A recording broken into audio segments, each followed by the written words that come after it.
o Moro não constava originalmente na investigação. Ele foi inserido a partir de uma delação premiada e legal, isso segundo o advogado dos membros do PCC. Pois bem, aí vamos lá. Chegou na quarta-feira e estourou essa questão dos planos do PCC contra uma série de autoridades, desde o promotor Gaiac, de São Paulo, que é um líder na luta contra o PCC, ao ex-governador, atual ministro e vice-presidente da República, Geraldo Alckmin,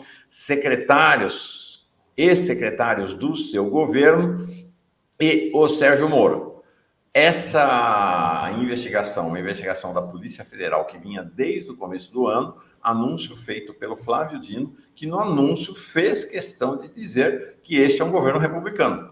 A Polícia Federal protege até os inimigos do governo, fazendo referência ao Sérgio Moro, mas a partir dali e da fala de Lula numa entrevista na quarta, e sobretudo do discurso dele na quinta, lá no Rio de Janeiro, houve uma mudança, né, na dinâmica desse episódio, né, trazendo uma dimensão de crise política para ele, né, em relação a essa ideia da armação, que teria sido uma armação. Importante que se diga, o ministro da Justiça, por sinal, o ministro da Justiça tem sido atacado desde o fim de semana por setores da mídia progressista, estão atacando, não consigo entender por que o ministro da Justiça dizendo que ele caiu numa conversa fiada do Moro, de que a investigação é toda ela falsa. Não tem nada disso, não tem nada disso. Tanto o ministro da Justiça quanto o vice-presidente Alckmin estão dizendo isso mesmo. O Alckmin, da mesma maneira como o Moro, o Alckmin vinha sendo informado sobre esta operação sequestro, sobre as ameaças da família dele. Então, já na quinta-feira, o Alckmin soltou esse vídeo importante. Ontem, a deflagração da operação sequestro da Polícia Federal contra as atividades de uma organização criminosa revelou graves planos contra a democracia brasileira. Parabéns ao Ministério Público de São Paulo, ao Ministério da Justiça e à Polícia Federal por esse importante trabalho. E parabéns aos profissionais da segurança pública, policiais e agentes penitenciários de todo o Brasil, que dedicam suas vidas a tornar o nosso país seguro. Como mostrou a imprensa, essa facção planejava uma série de atentados nos estados de São Paulo, Mato Grosso do Sul e Paraná. Na lista de ameaçados, revelada pela matéria, constava o meu nome. E tá aí, tem uma sequência de vídeos no perfil dele no Twitter, na quinta, falando sobre a operação. Com as declarações de Lula, a extrema-direita, que estava até aquele momento, inclusive, acuada, né? Continuava no lugar, no cantinho onde estava, a extrema-direita retomou vigor e saiu com esses absurdos. Aí sim começou uma campanha de fake news, o Bolsonaro e o Moro em aliança, né, dizendo que o Lula teria negado e tal, e começou aquela história, a história velha da extrema-direita, né? Aliança do lulismo com o PCC, com o crime organizado, quando a gente sabe que a verdadeira aliança que existe no país é a aliança entre a extrema-direita e as milícias. As milícias são crime organizado que disputa com o PCC a liderança do crime nas favelas e periferias, especialmente no Rio de Janeiro. Então, Bolsonaro veio com essa história que Lula também não acreditou na facada em Bolsonaro, e aí relacionou com a história agora do PCC, e o Moro, com essa armação absoluta, né? Ele e o Dallagnol gostaria de entender por que um dos criminosos do PCC, investigados no plano de sequestro e assassinato, utilizava o endereço de e-mail Lula Livre 1063, que foi uma das principais fake news que eles espalharam. Achei muito interessante, sabe, Plínio? Porque no próprio tweet dele, que ele divulgou no sábado, tem embaixo o esclarecimento do tweet, dizendo o seguinte: A investigação da Polícia Federal acredita na tese de que as contas de e-mail ligadas ao PCC, incluindo essa Lula Livre, são de terceiros, o que seria uma estratégia para não deixar rastros que evidenciassem, que levassem até os criminosos. Interessante até que um desmentido do próprio Twitter a essa situação. Daí, o Flávio Dino reagiu, está aqui já na sexta-feira também, à noite. Essa afirmação da ligação do PT com o PCC não passam de canalice, não há indício, prova nada, só a canalice. Lembro que não há imunidade parlamentar para proteger a canalice. Foi para cima do Moro. A Gleisi fez um fio bem importante. A Gleisi tem tido um papel fundamental, né, na linha de frente do combate. Sérgio Moro vive de mentira desde o tempo em que foi juiz parcial e prendeu Lula sob acusação falsa, em conluio com Dallagnol, abrindo caminho para seu futuro ex e atual. Interessante, o futuro ex e atual chefe. Então, já na sexta-feira, a Gleisi trazendo essa dimensão da rearticulação da extrema-direita. E aí houve um processo importante aqui da Fórum na investigação das montagens desta campanha. No sábado, você vai contar tudo para nós.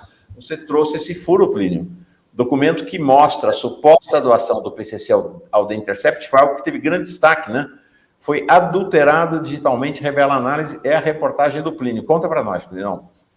Então, essa análise, né, Mauro, a gente recebeu uma informação do que estava acontecendo e do que estava rolando. Esse documento, né, esse suposto documento, foi divulgado pelo jornalista Mark Souza, da Jovem Pan Record de Curitiba, que eu tenho fontes que eu sei, que é um dos principais aliados do Moro na mídia.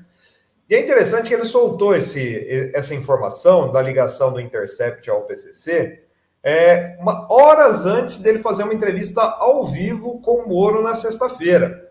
Então, aí já levanta uma suspeita. E esse documento, né, foi analisado duas vezes, inclusive, assim, depois ele voltou, colocou uma outra versão, inclusive atacou a reportagem da Fórum, mas foi analisado aqui pelo professor, a equipe do professor, deixa eu só pegar o nome do professor certinho aqui que eu estou procurando, Mário Gaziro, que é de computação forense da Universidade Federal do ABC, e ele também dá aulas no MBA da USP, especificamente sobre fraude em documentos digitais, né? E ele fala 95% de chance de ter sido adulterado. Essa já é a segunda reportagem sua, né? Com o ataque desse cara da Record à Fórum, né? Isso, essa é a segunda. Ele colocou um segundo documento no Twitter. Esse documento também foi analisado. E aí, Mauro, é importante, onde está esse azul aí, é onde o software mostra que houve adulteração do documento. É um documento que ligaria uma suposta doação do PCC ao The Intercept. E daí a gente lembra, o The Intercept, o que foi? Foi o veículo que divulgou a Vaza Jato, que expôs todo o conluio que existia do Moro com os procuradores da Lava Jato. E essa história cada vez ganha alguns contornos, viu, Mauro, de armação. Que acho que são duas coisas que a gente precisa separar. O Lula, pessoa física, usou o papel de presidente para dar uma declaração que não foi uma declaração de comunicação ali, a gente pensando em estratégia de comunicação, foi uma estratégia errada, de levantar algo que ele não tinha como provar. Então, isso é uma coisa. Outra coisa é o seguinte, que é o nosso papel, principalmente na mídia progressista, é saber, percorrer os traços, esse rumo dessa operação. Então, é uma operação, o pedido da PF chegou na Vara Federal no dia 13 de março. No dia 16 de março, a juíza titular do caso entrou em férias e a Gabriela Hart assumiu, no dia 16 de março.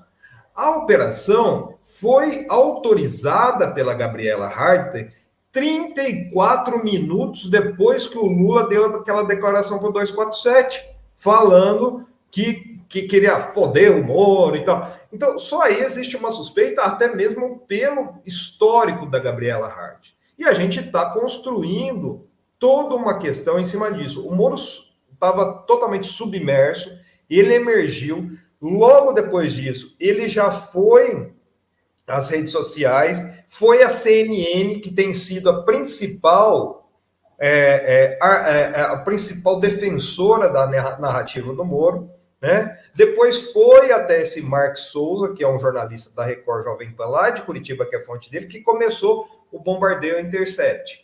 E daí a gente vê nesse fio ainda, Mauro, que assim, o que aconteceu? O Moro foi e o Bolsonaro foi junto. E é uma narrativa que o Bolsonaro já estava construindo nas redes sociais de ligar o Lula e o PT ao PCC. Mas, como você disse, uma narrativa antiga. Mas vem da campanha eleitoral, né? Desde a visita de Lula ao Complexo do Alemão. Sim, do Dino, né? Justamente. Então, existe... E daí, o que aconteceu? A questão das joias, ninguém se falou mais.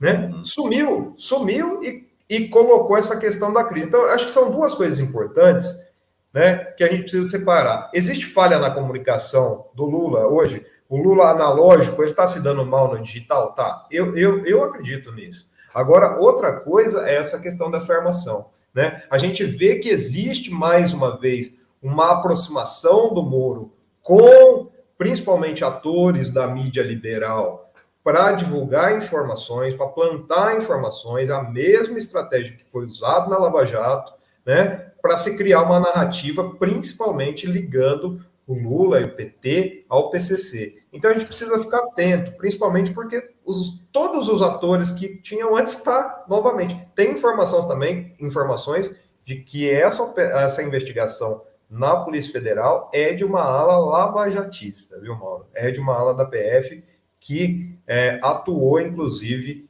em operações da Lava Jato. Então a gente precisa ficar atento, ir buscando construir uma narrativa que combata isso aí. É um jogo muito delicado, viu? Nós demos essa reportagem também, você, nesse fim de semana, que o caso do Moro com o PCC não deveria estar na Vara Federal em Curitiba, segundo a opinião de alguns juristas. Ontem à noite eu assisti uma live entre o ex-deputado, agora secretário nacional do consumidor, Vadi Damu, com o ministro Paulo Pimenta. O Paulo Pimenta tem um canal no YouTube chamado Canal Resistência, há muitos anos já, e eles sempre fizeram lives, os dois juntos, fazia tempo que não fazia, voltaram a fazer ontem em função da crise, né, em função dessa crise política. Então, agora numa condição diferente, né? Lá no passado era o deputado com o ex-deputado, agora é o ministro com o secretário nacional do consumidor. Em relação a este tema, até vou chamar o Vadi para vir aqui essa semana, achei o Vadi bem cauteloso, tá?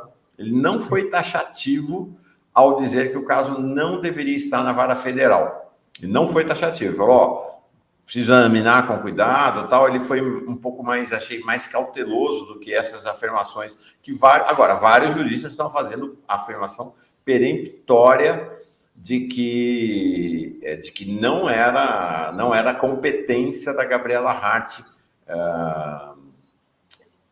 conduzir ou julgar esse processo. Vamos ver, esse assunto vai continuar essa semana.